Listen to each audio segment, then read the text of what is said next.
नमस्कार, मैं डॉक्टर सुजाता वीरेश। अभी पिछले 2 दिन से जो मैं वीडियो डाल रही हूँ भारतेंदु हरिश्चंद्र की यमुना छवि के। आज मैं यमुना छवि का 5वां और 6ठा ये 2 छंद पढ़ाऊँगी। तो देखिए 5वें छंद में आप देखिए, मनुजुग पच्छ प्रतच्छ होत मिट जात जमुन जल, और कै तारागन ठगत लुगत प्रगटत शशि अविकल। कै कालिंदी नीर तरंग जितो उपजावत, और तितनो ही धरे रूप मिलन हित तासो धावत। कै बहुत रजत चकई चलत, कै फुहार जल उच्छरत, और कै निष्पति मल्ल अनेक विधि उठ बैठत कसरत करत। देखिए पहले ये कठिन शब्द देख लीजिए कि जुग माने युग, युगम, युग्म कहते ना, युग मतलब दो, दोनों। पक्ष माने पक्ष, यानी कि कृष्ण पक्ष और शुक्ल पक्ष। प्रत्यक्ष मतलब प्रत्यक्ष भी कह सकते हैं या प्रकट भी कह सकते हैं, यानी कि जो सामने चीज़ दिखाई दे रही हो। उसके बाद है तारागन ठगन, ठगन मतलब उसको ठग लेना। लुकत माने दिखता है, प्रगटत माने प्रकट होता है, अविकल माने बेचैन करता है। उसके बाद है धावत, धावत मतलब दौड़ता है।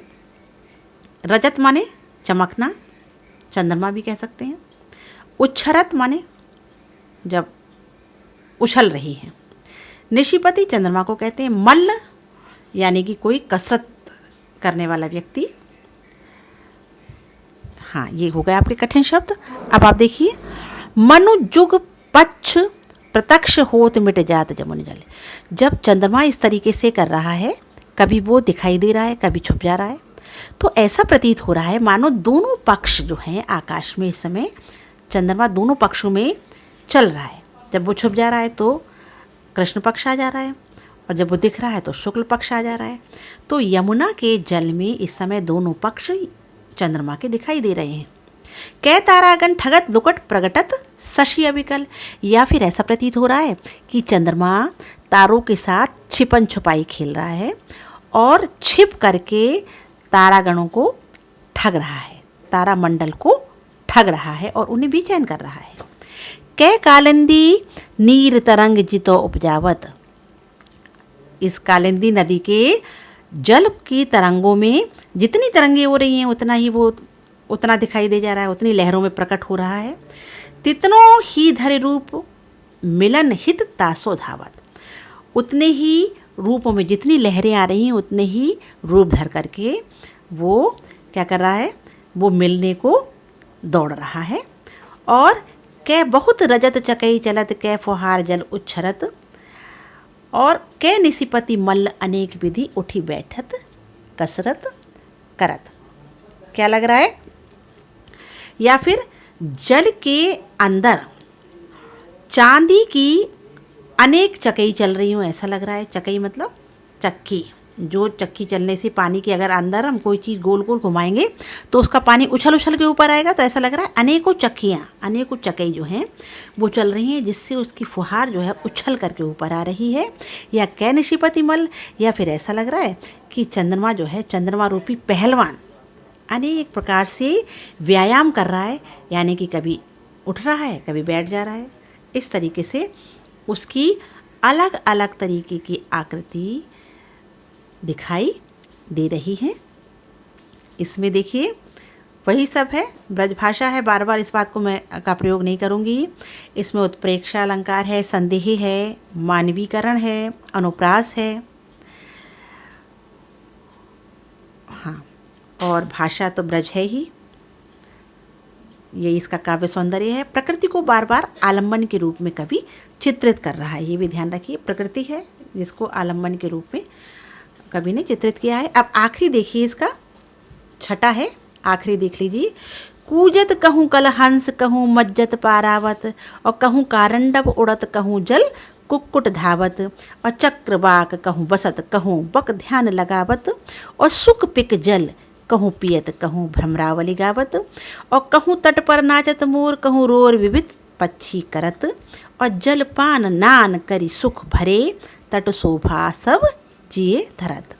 अब क्योंकि ये यमुना की छवि है तो इतने छंदों में उसने चंद्रमा की सुंदरता का वर्णन किया है।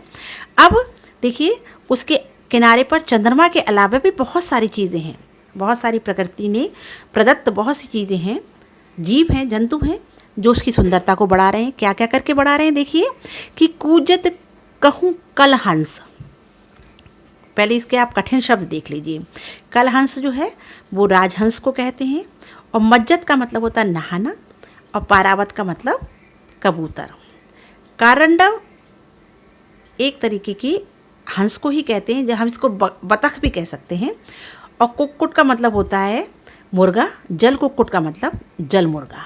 धावत माने दौड़ता है, चक्रवाक का मतलब चकवा, चकवा शब्द आपने सुना होगा, चकवा चकवी।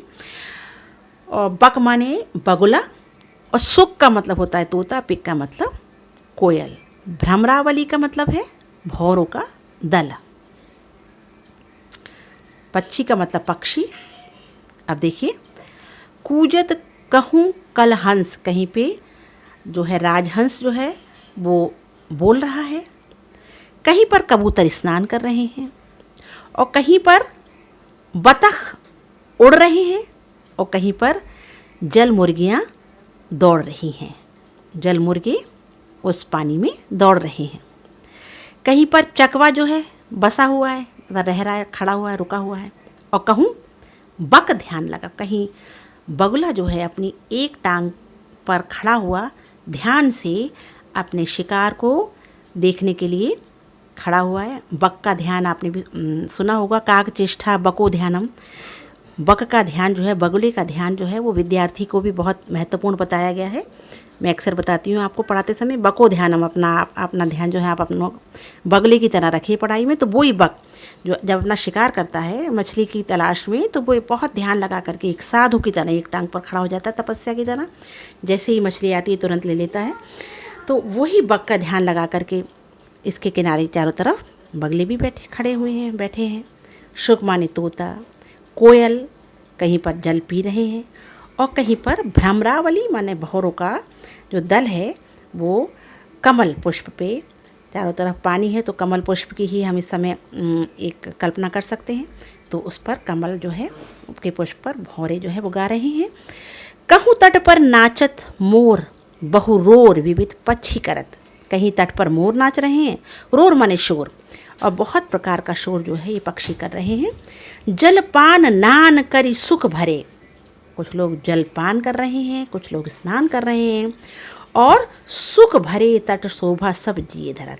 ये तट की शोभा है जो बहुत ही सुखकारी लोगों को भी लग रही है, और जो उसके चारों तरफ है उनको भी लग रही है। और ये दृश्य भी बहुत ही जो है वो सुशोभित, सुखकारी है और सुशोभित हो रहा है। तो इस तरीके से आपका कक्षा 12 का प्रथम चैप्टर भारतेंदु हरिश्चंद्र आप समाप्त होता है। अब मैं जो हूँ कल आपको रत्नाकर जो हमारा दूसरा पाठ है उसको पढ़ाऊँगी। ठीक है, धन्यवाद।